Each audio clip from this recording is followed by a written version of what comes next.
The energy is here. I read they didn't support the Kansas candidate. That's very upsetting to me. So the Democratic base is going to say, send in money, send in resources, when, no offense to the Montana race, maybe it is. I haven't looked deep into the polling data, but the party might be thinking, you know what, we should be worried about 2018. Special elections aren't worth all the salt. Maybe we should be saving our resources. And look, probably the biggest test of all on this, and I do subscribe to Peter's idea that these things ultimately don't mean as much as we think, but is probably the Virginia governor's race, which is going to be happening this year. There's a depending on how the primary goes in June, there could be a candidate who is essentially a virtual stand-in for kind of the Obama coalition. Tom Perriello, who used to be a congressman.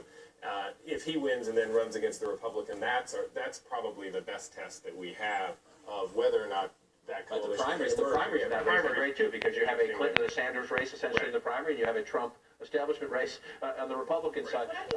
Booty has always been that we've known for months, with right? his This head is the first underneath test, the beginning of, the chair. Whoa, he woke up. Damn booty. Blah, blah, blah.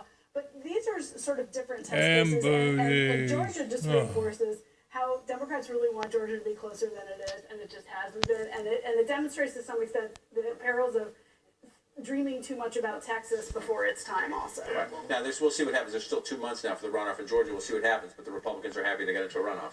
Well, and I think in 2010, what you discovered in that sort of Tea Party wave is that many of these districts were mismatched to their leadership, and that those districts were more conservative. Are there a bunch of districts out there that are more liberal than their leadership? And I think that's an open question. I would say it's less likely than it was the other way around in 2010. So there is for sure energy, and I think these close finishes have sent out a signal to the right to watch out for that. But does that energy lead to flipping seats? I'm not sure that's the case. And we talked earlier, there's some moving ground in the Republican Party too, as we see in the town halls. That Trump was not a traditional Republican. Is our party changing, or is he just here temporarily, and then we'll go back to being the old Republican Party? We don't know the answer.